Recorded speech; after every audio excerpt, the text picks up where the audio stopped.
Amen. Comme vous le savez, chaque mardi, nous sommes dans les rues de Gatineau pour l'évangélisation. Et la beauté est que chaque mardi est différent. Un mardi, c'est facile. Le mardi d'après, c'est complexe.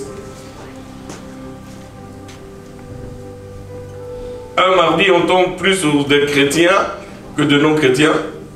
Et le mardi d'après, on tombe plus sur des musulmans qu'autre chose. N'est-ce pas? Mais la beauté qu'il y a, c'est que Dieu reste fidèle. Dans toutes ces histoires, dans toutes ces différences, Dieu reste fidèle. Il est toujours présent. Alors j'aimerais également remercier les personnes qui sont impliquées dans ce ministère.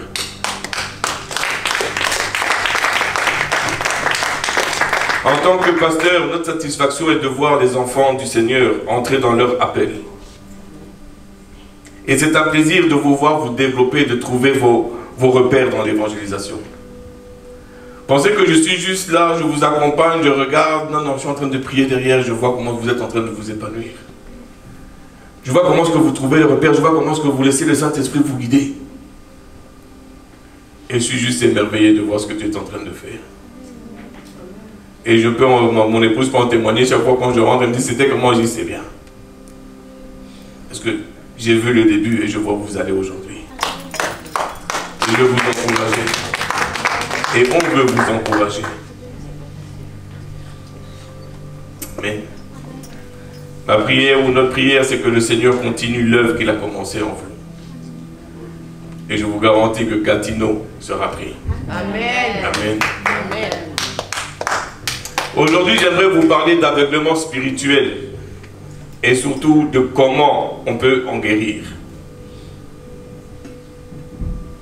Dans notre marche en eau profonde, il nous serait difficile d'avancer si nous demeurons spirituellement aveugles. Le titre de mon message est « Combattre l'aveuglement spirituel ». C'est quoi l'aveuglement spirituel? L'aveuglement spirituel, c'est l'incapacité de saisir, de discerner les choses de Dieu. L'aveuglement spirituel, c'est l'incapacité de saisir, de discerner les choses de Dieu. La plupart d'entre nous, même si nous comprenons que nous sommes enfants de Dieu, si je demande à Ismaël, Ismaël est enfant de Dieu, il va me dire oui. N'est-ce pas Ismaël? T'es sûr?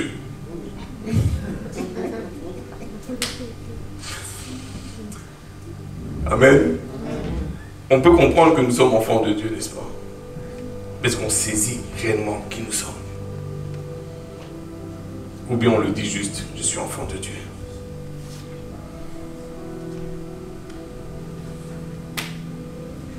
Oui, en tant qu'enfant de Dieu, notre marche spirituelle doit être, notre marche avec Christ doit être surnaturelle. Mais on se contente du naturel. On se contente de ce qu'on ressent. On se contente de nos 5 sens. J'entends mon oncle John dire quelque chose. Mais j'ai juste entendu, mais je ne comprends même pas le contexte, pourquoi il a dit ça sur moi. Peut-être qu'il est en train de dire, ah non, le pasteur avant était comme ça, mais moi j'entends le pasteur est comme ça. Mais c'est pas ce qu'il est en train de dire, parce qu'il veut parler à l'autre personne du changement que Dieu a fait dans ma vie. Mais parce que je ne comprends pas le contexte. Ce que j'ai entendu, je le prends pour moi, mon 5 sens, et j'agis maintenant en fonction de lui, et ça ramène des zizanies. C'est pas ce que Dieu attend. Les 5 sens, c'est le naturel. En tant qu'enfant de Dieu, on doit fonctionner dans le surnaturel. Amen. La vie chrétienne, même si elle se passe dans le naturel, on n'est pas du monde, mais on est dans 3 personnes.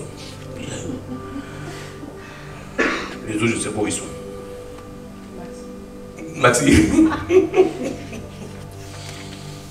La vie chrétienne, même si elle se passe dans le naturel, elle tire sa raison d'être et toute sa manifestation dans le surnaturel. Amen. Moulez-vous. Dans des mots beaucoup plus simples, comme chrétiens, nous devons opérer dans le surnaturel et non dans le naturel. Quand j'ai été sauvé par le Seigneur Jésus-Christ, je suis devenu un miracle. Vous me saisissez? Un miracle engendre quoi? Donc, normalement, je quitte le naturel pour rentrer dans le surnaturel. Quand je rentre, je suis sauvé par le Seigneur, parce qu'il vit en moi. Donc, ma réalité n'est plus le naturel, mais ma réalité devient le surnaturel. Vous êtes avec moi? Bon.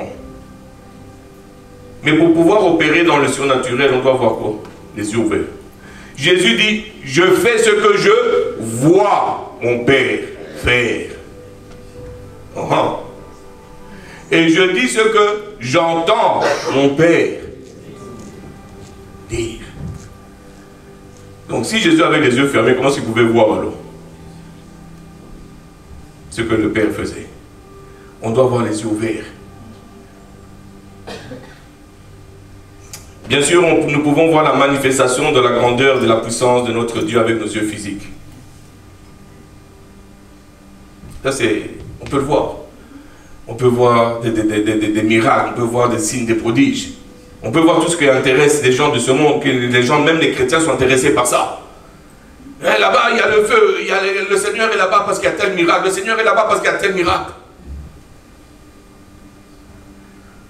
Nos yeux physiques peuvent le voir. Mais les révélations divines ne peuvent être saisies qu'en ayant les yeux spirituels ouverts. Si tu vas voir la révélation qui va changer ta vie,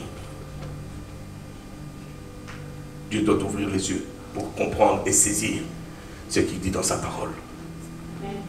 Trop souvent on se contente de ce que les yeux voient, les yeux physiques voient. On court. Béni-Hin arrive, on court. Parce que je dois recevoir ma guérison. C'est Béni-Hin, il va prier sur moi. Alléluia, Dieu est bon.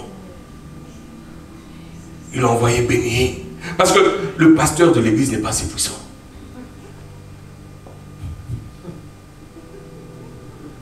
Comment? Oh, il faut que j'aille voir le prophète. Parce que le pasteur de mon église n'a pas d'onction prophétique. On est à la recherche de tout ça.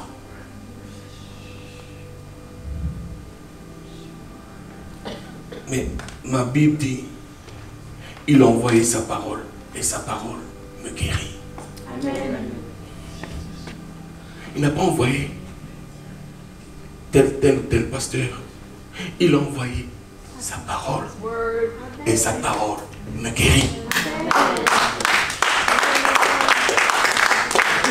Mais pour saisir ça, il faut avoir les yeux ouverts, les yeux spirituels ouverts. Amen.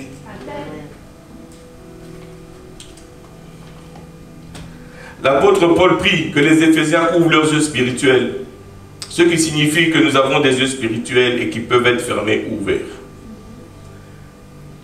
Pour ceux qui prennent des notes, vous pouvez aller dans Éphésiens 1:18. Il en parle. Fortune, tes yeux spirituels sont ouverts ou sont fermés? Enlève ta main, je ne vois pas. Amen. Oui, lorsque les yeux spirituels sont fermés, nous perdons de vue toute l'œuvre que Dieu fait dans notre vie. Si je demande à 3/4 des personnes, qu'est-ce que Dieu fait dans ta vie? Point d'interrogation. Ben, il me donne la santé, il me donne la vie. C'est tout ce qu'il fait. Hein? Ben, j'ai un travail. Ok. Hier aussi, tu avais un travail. Il y a 2 ans, tu avais le travail. Mais il fait quoi? Aujourd'hui, qu'est-ce que Dieu t'a dit? Ce matin, qu'est-ce que Dieu t'a dit? Qu'est-ce que Dieu t'a dit?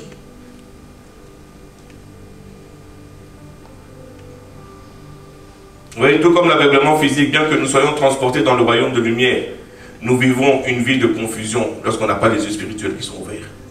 On vit une vie de tâtonnement, une vie d'échec spirituel. Est-ce que vous avez déjà vu une personne tâtonner quand il marche? Je pose une question. Oui. Ah, c'est ça.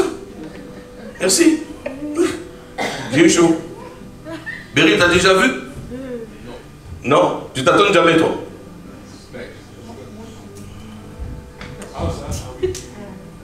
Oui, hein? On est tous experts dans ça. N'est-ce pas? Et on le fait aussi spirituellement parce que nos yeux spirituels ne sont pas ouverts. On pense qu'on voit. On pense qu'on saisit. On pense qu'on connaît. Mais regarde tes œuvres. Est-ce que tes œuvres vont en fonction de ta connaissance que tu as? Et c'est ce qui va montrer si tu es aveugle ou pas. Vous allez les connaître par leurs fruits. Ils vont venir avec toute une liste de versets. Ok, tu ne vas pas m'impressionner. Laisse-moi voir le fruit que tu caches. Quand il n'y a personne qui te regarde dans le secret, laisse-moi voir ce fruit-là.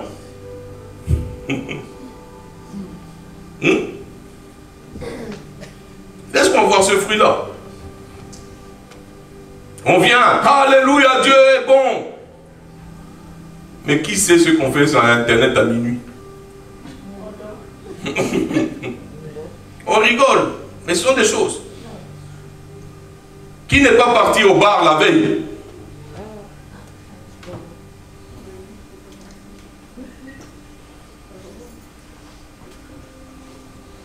Alléluia. On est rempli dans la confusion en faisant ça. On est aveugle spirituellement. Donc vous l'aurez compris, l'aveuglement spirituel est un danger pour l'enfant de Dieu. Mais la question que je veux poser à Joël, parce que Joël est tellement intéressé. Dis-moi Joël, comment est-ce qu'on peut en sortir de cet aveuglement spirituel? De la parole. Amen.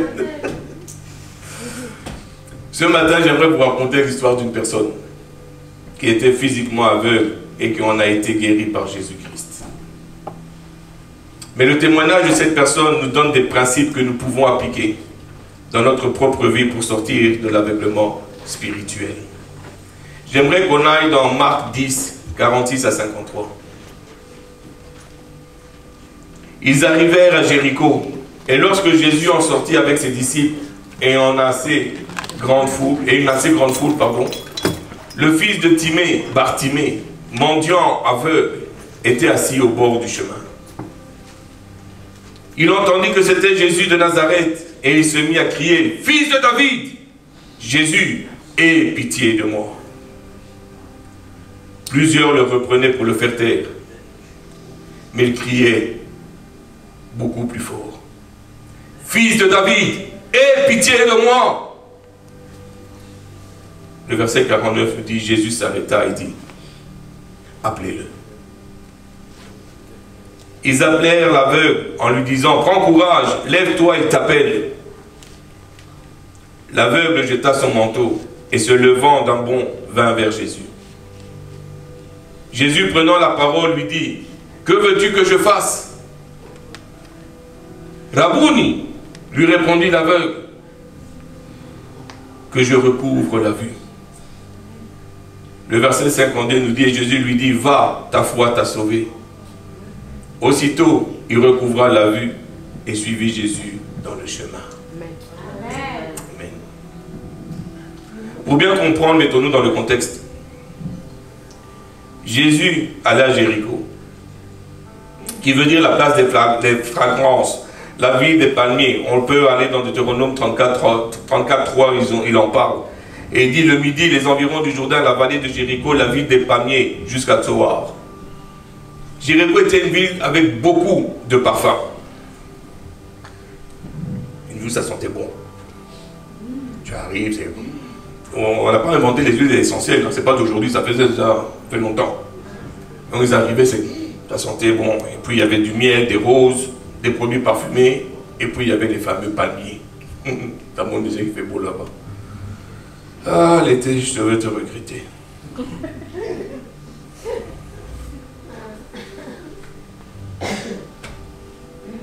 Et Jésus arrive là-bas. Mais lorsque Jésus sortit avec ses disciples, il marche. Et il trouve le fils de Timée, Bartimée. Il était mendiant et aveugle. Il était là. Le type, tout le monde était tranquille. Il vaquait à ses occupations. Il était assis, une chaise. Parce que moi aussi j'ai le droit de m'asseoir. Comme Bartimée. Il était assis, tranquille. Tiens, oui. T'as vu comment c'est descendu? Moi-même j'ai accepté le poids. Bartimée, bon on était, hein, Bartimée quoi. Il était arrête.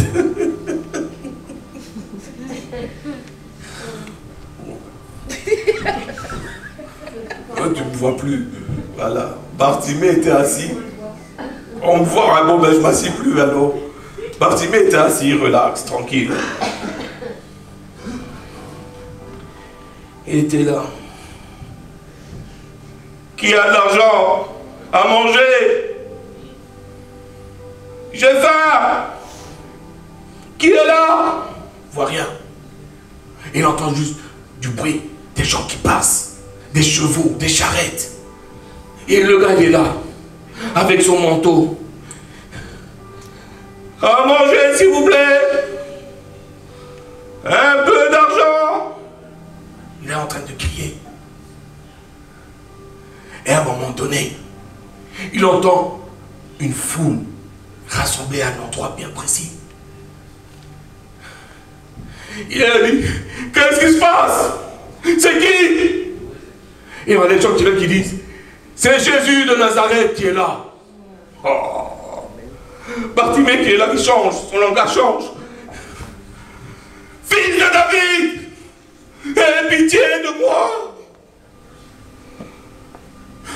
Je vois rien, aie pitié. Son langage a changé, je n'ai plus besoin d'argent. Je n'ai plus besoin, j'ai plus faim. C'est toi que je veux, fils de David. Il est là, il pleure. Et les gens qui te disent, tais-toi. Comment tu veux que le maître te regarde? Qui es-tu? Fils de David. Il crie encore plus fort. Jésus, aie pitié de moi. Tais-toi. Nous sommes plus proches de lui que toi. Fils de David, il crie. Tout ce qui reste de lui, dans toute sa bassesse, dans toute son infirmité, il crie, Fils de David, aie pitié de moi. Amen. En disant Fils de David, il est en train de proclamer devant les Juifs que Jésus est Messie. Amen. Oui. Les autres appelaient Rabbi Jésus, mais lui était le seul à l'appeler Fils de David. Il est en train de reconnaître la peine messianique qu'il y avait dans la vie de Jésus. Il dit, peu importe là où je suis, tu es le seul Messie qui peut me sauver. Amen. Les autres disent, tu es Rabouni. Il dit, oui, je suis Rabouni, mais lui, c'est le Fils de David.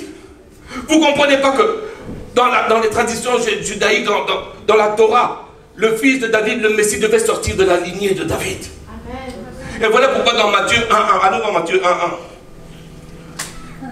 Ah, j'ai chaud. Dans Matthieu 1, dans la généalogie de Jésus, fils de David, fils d'Abraham. Matthieu est venu pour confirmer que Jésus est le Messie. Amen. Et il vient avec la généalogie pour dire, voyez le Jésus-Christ que vous avez crucifié. Il est fils de David, c'est lui le Messie. Amen. Selon la tradition et selon ce qui est écrit, il est le fils de David, il est le Messie. Mais l'aveugle, je lui dis, tu es le Messie tant attendu.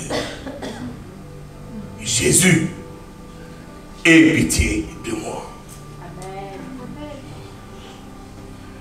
Bartimée, au creux de sa misère, avait pleinement conscience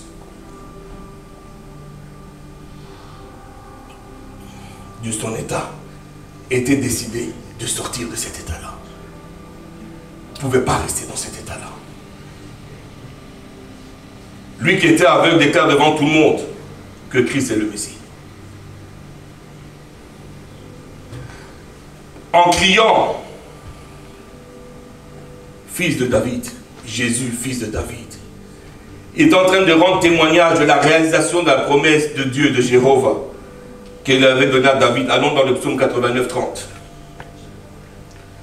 Je rendrai sa postérité éternelle et son trône comme les jours des cieux. Dieu est en train de dire, David, ton trône sera éternel. Parce que la postérité va se trouver en Jésus. La beauté qu'il y a, c'est que Bartimée, étant aveugle physiquement, ne savait pas qui était là. Il ne savait pas s'il y avait des dignitaires. Il ne savait pas s'il y avait des pharisiens. Il ne savait pas s'il y avait des membres de sa famille. Il ne savait pas s'il y avait des voisins. Il ne savait pas s'il y avait son boss. Il ne savait pas s'il y avait ses amis. Il ne savait rien. Le gars est aveugle. Il ne voit rien.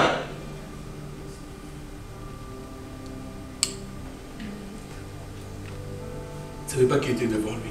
Il ne savait même pas qui disait de se taire. La seule chose qu'il savait, la seule chose qui avait de l'importance, c'est que le Messie est là. Amen. Le Messie est présent. Le reste était secondaire. Le reste ne voulait rien dire pour Bartimée. C'est Jésus et Jésus seul. Bien aimé, ce qu'il en est de même pour nous. Est-ce que pour nous aussi le reste est secondaire? Le plus important, c'est Jésus. Lorsque nous venons à Christ pour de l'aide et de la guérison, entrons-nous dans sa présence comme étant le Messie promis? Ou bien, Seigneur, si jamais tu veux que je sois guéri, amen, tu vas le faire. Dieu est bon, alléluia. Je ne suis pas guéri. Bon, ben c'est ma croix, je vais la porter. Hein? Que veux-tu que je fasse? J'ai prié, Dieu n'a pas voulu me guérir. Tu es sûr? Tu es sûr que Dieu n'a pas voulu te guérir?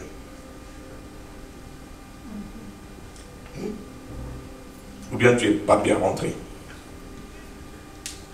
Il est le Messie. Il est le Messie. Il est la parole qui a été envoyée et la parole me guérit. Amen. Il est le Réma. Amen. La parole nous dit que si nous venons vers lui, nous obtiendrons ce pourquoi nous sommes venus. Il n'y a que Christ qui guérit, que cela soit physiquement ou émotionnellement.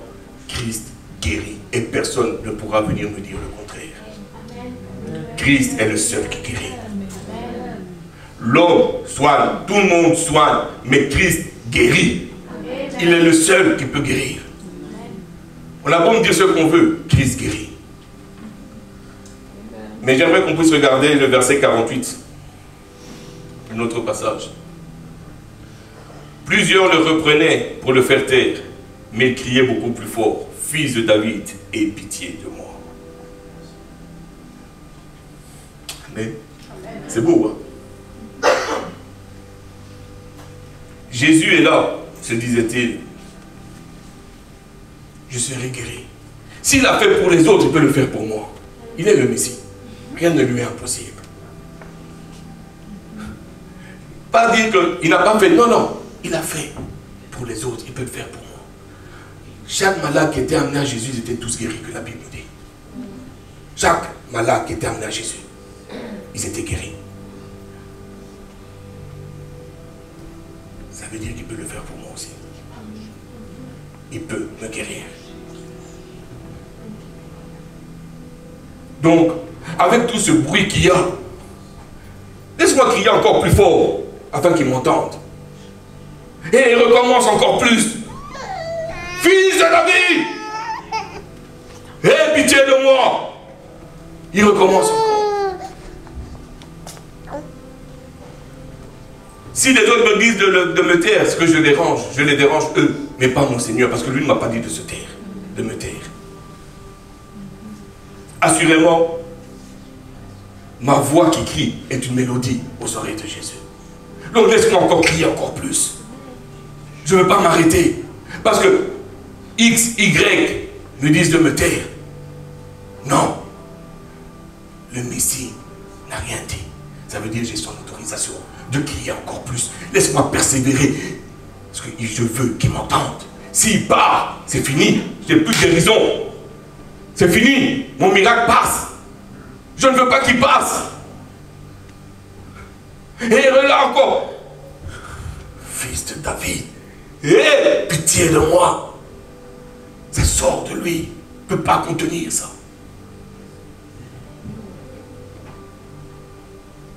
Alléluia. Il avait compris que c'est maintenant que jamais. C'est pas demain que je vais recevoir mon miracle. C'est maintenant. Et tout de suite. C'est maintenant. Vous voyez, plusieurs fois dans nos temps de prière personnelle, dans les moments difficiles de notre vie, quand nous venons à l'église pour prier,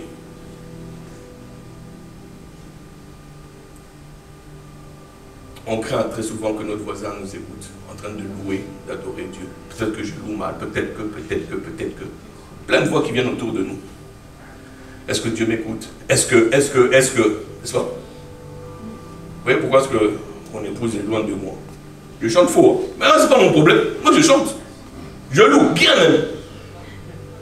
Mon Dieu ne m'a pas dit de se taire. Si elle n'a pas, elle va faire ça. Loin de mon oreille, de ma voix. Mais c'est pas mon problème. Je loue.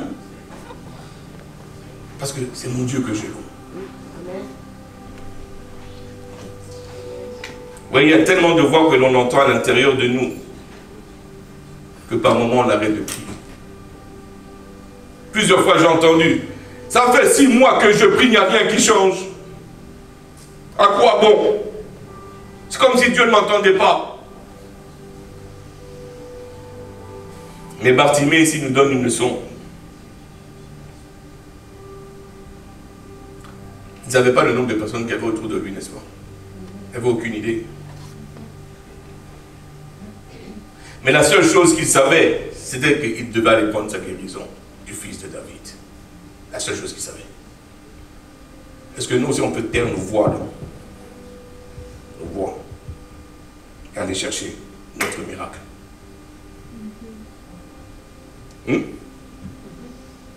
Est-ce qu'on peut taire ces voix là qui viennent, qui te disent attention, peut-être que ma voix dérange. Je vais la diminuer. Je n'ai pas envie de trop déranger. Je suis en feu pour mon Dieu. Toi, tu ne sais pas pourquoi est-ce que je crie. Tu n'as aucune idée pourquoi je crie. J'ai besoin de mon miracle. J'ai besoin que mon Seigneur m'entende.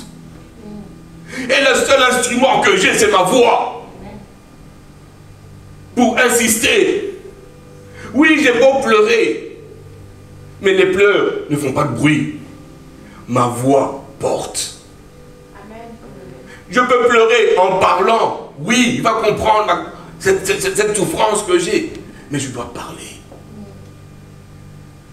Je dois crier.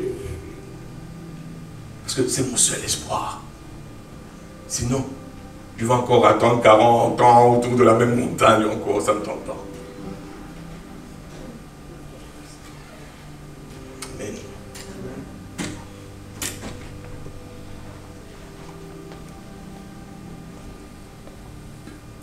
Oui.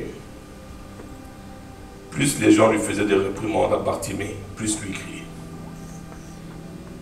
La même chose pour nous. Quand on vient, c'est le temps de louange. Tu es bon Seigneur.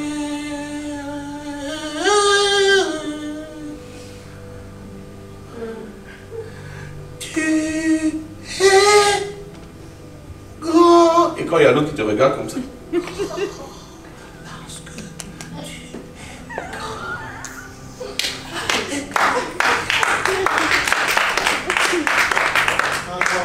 Encore.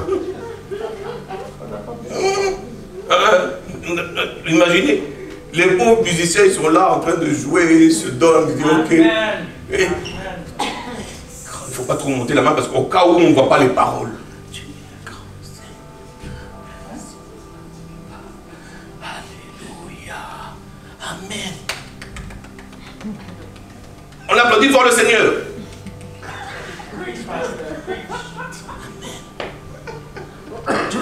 On rigole, mais c'est ça. C'est ça qui se passe. C'est ce qui est en train de se passer. Tu sais, c'est le cœur qui parle. Le cœur parle. Le cœur parle et si je viens, je vous prêche. Le Seigneur Jésus-Christ est ma joie. Amen. Et comme vous me voyez ici, je suis très joyeux parce que Dieu a fait des grandes choses cette semaine. Amen. Merci ma soeur. Donc, comme Dieu est grand, je suis dans cette joie pour vous prêcher sa parole. Ben, c'est ça qu'on fait devant Dieu. Seigneur, tu es grand, tu es majestueux. Mais quand on écoute des chansons du monde français que je ne sais pas, que je ne vois pas. Youhou! Ah! Ouais, on a la voix. Quand on regarde un match de soccer ou bien d'hockey. Mais vas-y, c'est quoi ton problème?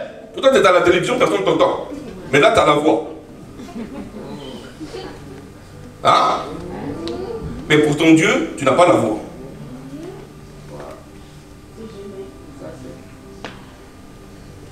Pour ton Dieu, tu ne sais pas le louer. Il y a des gens, je ne sais pas, moi, je vais donner un exemple de notre époque. Hein. Excusez-moi, je ne connais pas les chansons d'aujourd'hui. De notre époque, de l'ancienne époque. Toute ma vie, j'ai roulé sur des routes incertaines, inhumaines. Johnny, ok? Jésus, maintenant, je viens à l'église. Là, je suis en train de chanter bien. Je viens à l'église. Tu es grand, Seigneur. Mais les chants plus fort, non, c'est ma voix. Non, on rigole. Mais en fait, c'est pas marrant. C'est pas marrant. On est en train de mettre Christ secondaire et les choses premières devant. On rigole, mais c'est pas, non, c'est pas marrant. Au contraire, on devrait en avoir honte. Parce que c'est notre état dans lequel on est. On prend les choses du monde qu'on ramène à l'église. Au lieu de prendre les choses de l'église, de les ramener dans le monde. Non, non, on fait le contraire. On trouve notre joie dans les choses du monde, au lieu de trouver notre joie dans les choses de Dieu. Ça, c'est une parenthèse. On revient avec Bartimée. Oui, Bartimée, plus les gens lui faisaient des réprimandes, plus lui criait fort. Et à un moment donné, Jésus-Christ s'est arrêté. Par moments, nous sommes tellement proches de notre bénédiction, bien-aimés. Nous sommes tellement proches que Jésus s'arrête. Mais parce que nous avons entendu une voix, nous avons arrêté de crier. Une voix. Nous avons laissé le doute venir. Nous avons eu honte. On s'est trouvé inadéquat. On ne mérite pas. Une voix.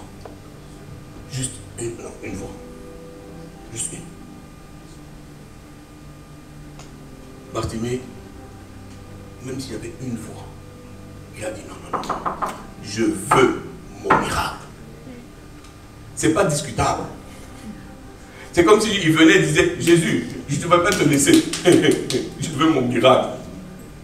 Donc tu ne vas pas quitter Jéricho si tu ne m'as pas guéri. Ça c'est sûr et certain.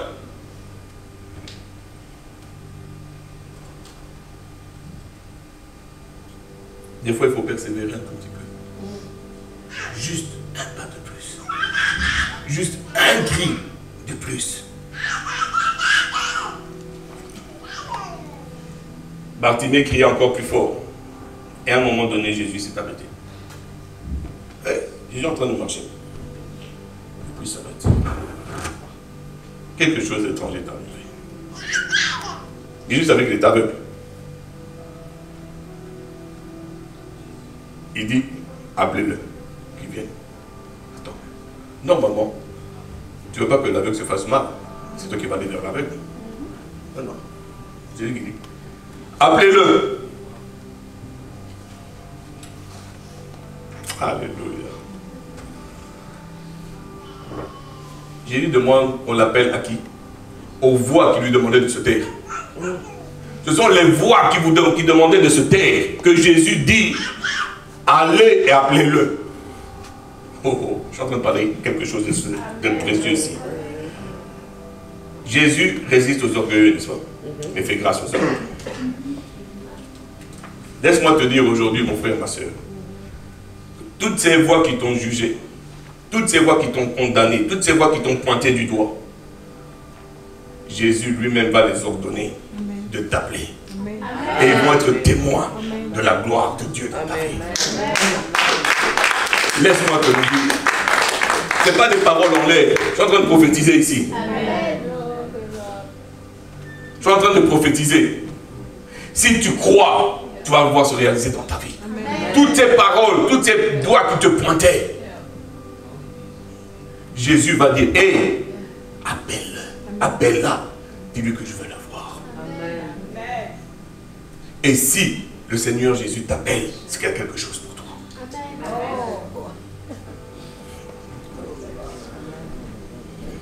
Si le Seigneur Jésus t'appelle, c'est qu'il y a quelque chose pour toi. Il a une guérison. Il a un plan. Il a des projets. Il a des bénédictions pour toi. Il ne t'appelle pas en vain. Il a pris le temps de s'arrêter. Il dit, appelez Noélie. Dis-lui que je vais la voir. Il ne va pas regarder ce que Noélie a fait hier. Il a juste entendu Noélie crier, fils de David, aie pitié de moi. Pendant qu'il passait. Et à un moment donné, quand Noélie criait, c'est cette parole, la dernière parole, ce dernier cri que Noélie a donné, a fait vibrer le cœur de Jésus. Et il s'arrête. Et il dit, hé, appelez-la. Je veux la voir. Et moi, ce que j'aime bien,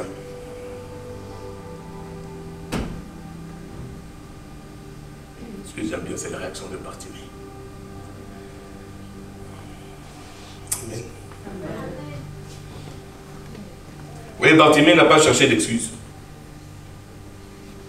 Il n'a pas dit, Seigneur, je veux bien venir, mais personne n'est là pour m'aider. J'arrive pas à me mettre debout, je vois rien. Qui va me guider vers toi? Frère, nous sommes devenus experts en donnant des excuses au Seigneur. Chacun de nous a un PhD. Doctorat en ça, excuses. Tous. Il n'a pas dit, laisse-moi aller me préparer d'abord, mettre mon make-up et puis je viens. Attends Seigneur, est-ce que je suis bien présentable d'abord? Il n'a pas demandé tout ça. C'est pas son problème.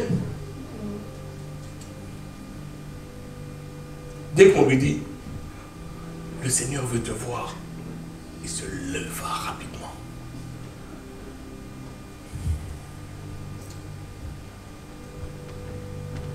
Quand on rentre dans la présence du Seigneur, est-ce qu'on rentre réellement et on est debout devant sa présence pour dire, me voici. Je suis là, Seigneur. Bénis-moi. Guéris-moi. Je suis là. Je suis dans ta présence. Je suis tellement... Parce que tu me donnes ce droit de rentrer dans ta présence par le sang de Jésus-Christ. Je peux rentrer dans ta présence. Il y a quelque chose que Bartimée a fait. Il a jeté son manteau. N'est-ce pas? En fait, il a jeté son manteau d'aveugle qui était signe de tout ce qui pouvait le retenir. Signe de tout ce qui pouvait l'alourdir. Il voulait son miracle. Seigneur, je suis comme ça. Et j'entends le Seigneur qui dit, Tony, viens, j'enlève tout ce qui est moi pour rentrer dans tout ce que lui, il est lui. Amen. Et trop souvent, on rentre, on veut rentrer dans la présence du Seigneur avec notre manteau de qui je suis. Et Christ dit, parce que moi je ne me retrouve pas dans toi, mais toi tu dois te retrouver en moi. Amen. Amen. trop souvent, on est arrêté par moi, c'est moi. Je n'enlève pas mon manteau d'aveugle.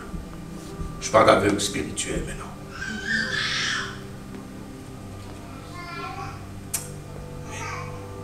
Bartimée a jeté son identité. Il a jeté ce qui le caractérisait. Est-ce que tu es prêt à jeter ton identité, mon frère, ma soeur? Est-ce que tu es prêt à jeter ce qui te caractérise? Est-ce que tu es prêt à jeter ce que les gens disent que tu es? Est-ce que tu es prêt?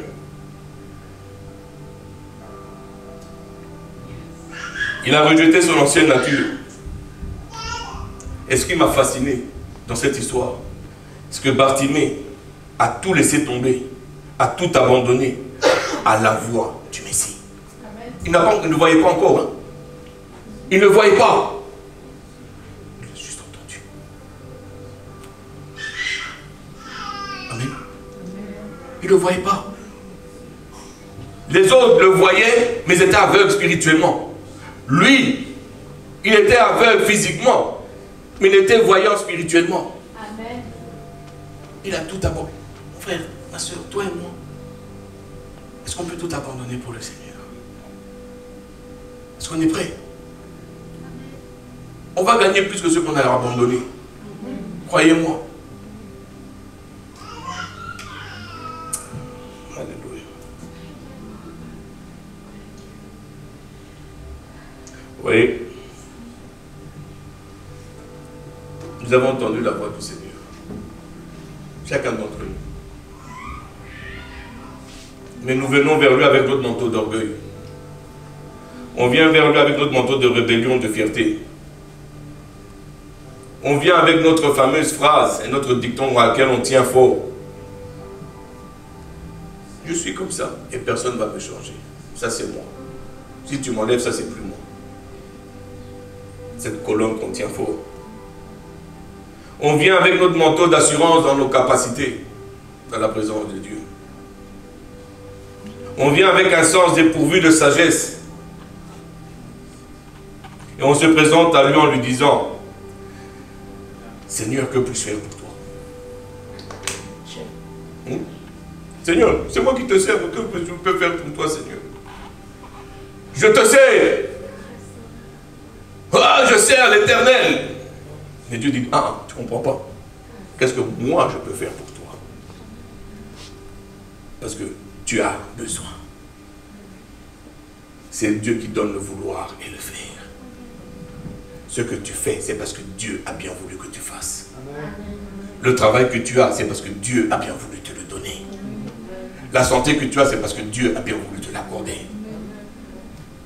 Il ne te doit rien. Il me doit rien.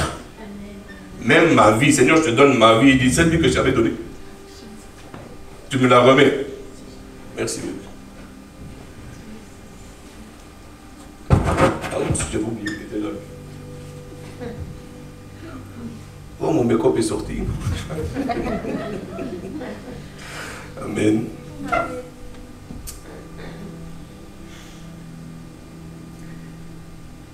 Un moment de silence.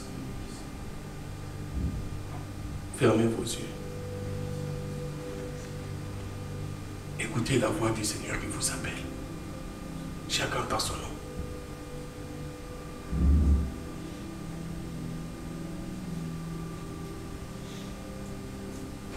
Il t'appelle.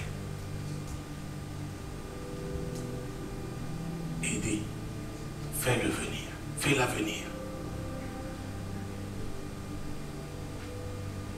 Déposez vos fardeaux. Parce qu'aujourd'hui, le Seigneur veut faire quelque chose. Aujourd'hui, il veut vous ouvrir les yeux spirituels. Aujourd'hui, il veut vous guérir.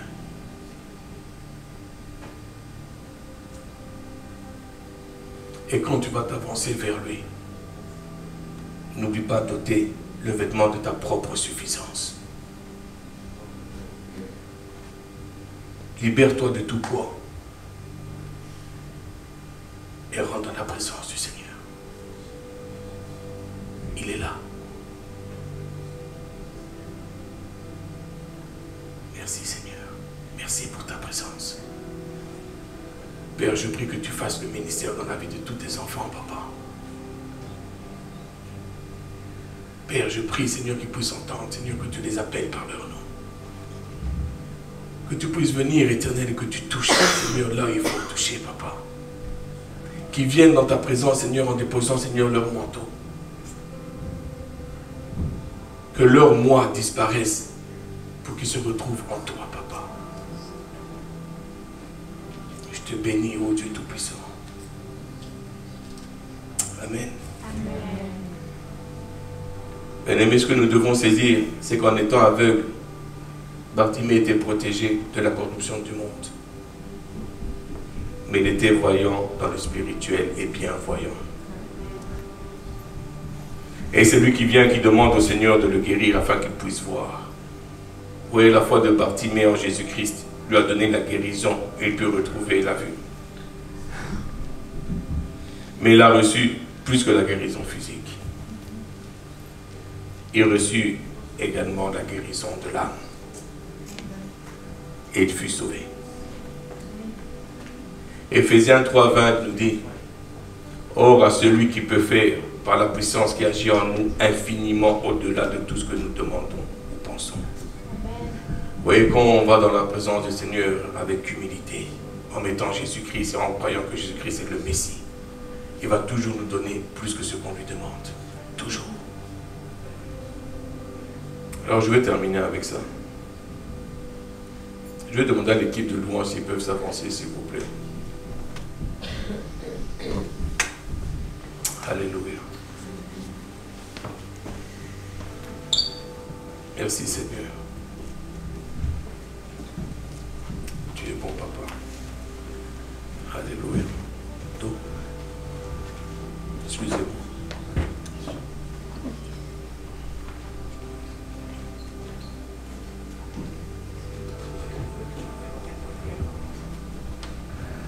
Amen. Dieu est bon, n'est-ce pas? Bien-aimé Bartimée a reçu sa guérison physique. Il a également reçu sa guérison spirituelle. Car il a été sauvé. L'histoire de Bartimée nous apprend que pour sortir de l'aveuglement spirituel, nous devons premièrement reconnaître que nous sommes aveugles. Deuxièmement, désirer de tout cœur sortir de cet état d'aveuglement spirituel. Troisièmement, reconnaître que Christ est l'unique personne qui est capable de nous ouvrir les yeux. N'essaie pas par toi-même, tu n'y arriveras pas. Christ est le chemin, la vérité et la vie. Nul ne va au Père que par lui. Quatrièmement, persévérer dans notre marche vers la lumière malgré les obstacles. Malgré les obstacles. Et il y aura des obstacles. Il y aura des tempêtes. Il y aura même des personnes proches qui vont attaquer. Qui vont vous empêcher d'avancer. Mais persévérez. Allez contre vents et marées. Criez encore plus fort. Et plus l'obstacle est grand, et plus vous allez crier. Parce que Christ est plus grand que l'obstacle auquel on fait face.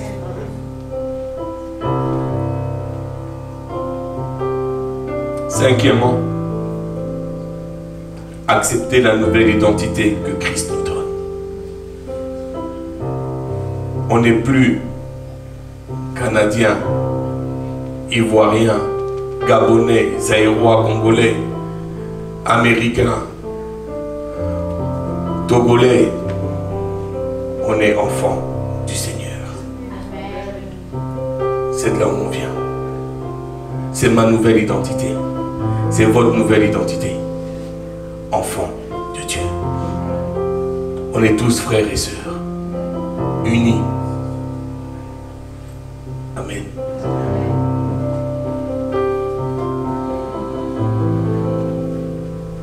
D'aveugles que nous étions, nous devenons lumière, appelés à briller dans ce monde. Est-ce que nous pouvons demander au Seigneur d'ouvrir nos yeux spirituels afin que nous puissions voir ce que le Saint-Esprit fait sur la terre? Est-ce qu'on doit être au courant de ce que mon Père, on doit être au courant de ce que le Père fait sur la terre, ce fait dans notre vie. Est-ce qu'on peut, comme Bartimée, venir vers Jésus et avoir la foi en Christ comme étant le fils de David, le Messie? Aujourd'hui, j'aimerais que ceux qui le désirent, c'est sérieux ce que je veux vous demander, déposent leurs soucis, leurs problèmes et demandez comme Bartimée, fils de David, aie pitié de moi. J'ai fait les hôpitaux, j'ai couru à gauche, à droite, j'ai fait les travaux, je suis parti de faire des demandes d'emploi, je suis parti à gauche, je suis parti à droite, mais aucune porte ne s'est ouverte. Fils de David, aie pitié de moi. Aie pitié de moi. Mon mariage, ça ne va pas. Fils de David, aie pitié de moi. Les têtes macabres, fils de David, aie pitié de moi. Tu es le seul qui peut me faire sortir de là.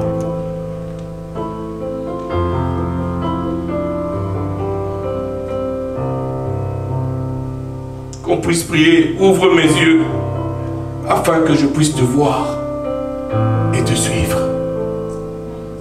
Parce que vous voyez, Bartimée, quand on l'a ouvert les yeux, il a suivi Jésus. Et j'aimerais qu'on termine avec cette louange que l'équipe de louange va nous donner. Amen.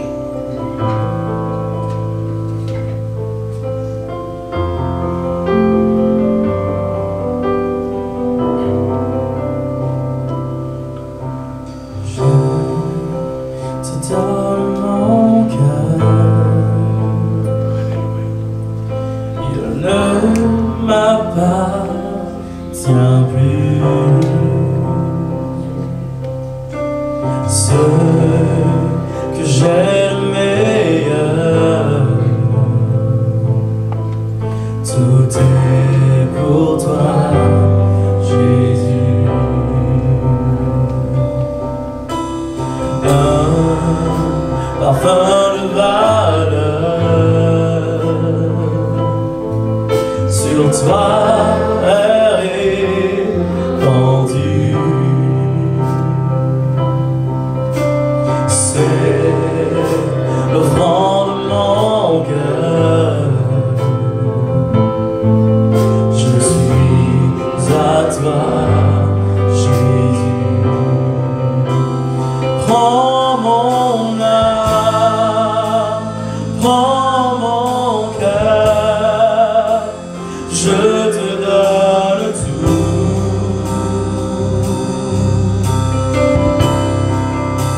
Notre cœur est tout à toi, papa. Viens prendre notre vie, papa. Utilise-la, Seigneur, pour ta gloire. Seigneur, on est imparfait. On vient, Seigneur, comme on est, parce que tu nous as dit de venir à toi, comme on est, on prie comme Bartimée. Fils de David, aie pitié de nous. Aie pitié de nous, fils de David. Nous avons besoin d'être guéris. Nous avons besoin d'être délivrés. Nous avons besoin d'être pardonnés. Nous avons besoin d'être purifiés, d'être sanctifiés, d'être justifiés. Oh, fils de David, aie pitié de nous. Aie pitié de nous, papa. Aie pitié de nous, fils de David. Viens, viens et règne dans nos cœurs. Le feu du Saint-Esprit, papa, on veut le feu du Saint-Esprit, ô Éternel des armées. Transforme-nous, change-nous, papa, pour ta gloire. Ne passe pas, Seigneur, sans nous toucher. Ne passe pas, Seigneur, sans nous toucher aujourd'hui, ô Éternel des armées. On veut notre guérison. Appelle-nous, papa, on entend, Seigneur, la foule crier. Rabouni, Rabouni. Mais Seigneur, tu nous as fait comprendre que c'est le fils de David, le Messie, qui est là. Transforme nos vies, papa. Que là où il y a la mort, Seigneur, on parle de la vie, Seigneur, en toi, papa. Là où il y a un cœur de pierre, que ce soit un cœur de chèvre qui bat. Là où il y a le non-pardon, que le pardon vienne maintenant dans le nom de Jésus-Christ. Là où il y a l'orgueil, Seigneur, je déclare l'humilité maintenant. Je déclare la paix dans la vie de tes enfants. Dans le nom du Seigneur Jésus-Christ.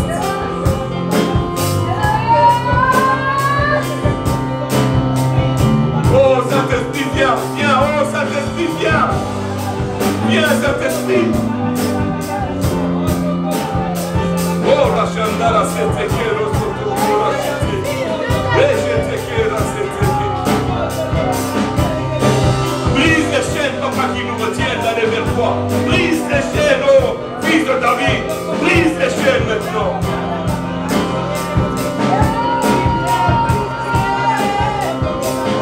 Ouvre nos yeux, papa. Parce qu'on va avoir les révélations de qui tu es. On va avoir la révélation de qui tu es, papa. Ouvre nos yeux spirituels. Alléluia. Thank you, Jesus. Oh, la chandala, c'était. Oh, la chandala, c'était. Thank you, Jesus. Thank you. Alléluia. Thank you, Jesus. Oh, la chandala, c'était. Merci, papa. Seigneur, on te remercie. Dans le nom du Seigneur Jésus-Christ. Merci, papa, pour ta présence. Merci, Seigneur, pour ton amour, papa. Merci, ô Éternel des armées, que tu t'es arrêté, Seigneur, et tu nous as appelés chacun par son nom. Seigneur, nous recevons ta guérison. Nous recevons, Seigneur, le toucher que tu as déposé sur nous, papa. Dans le nom du Seigneur Jésus-Christ.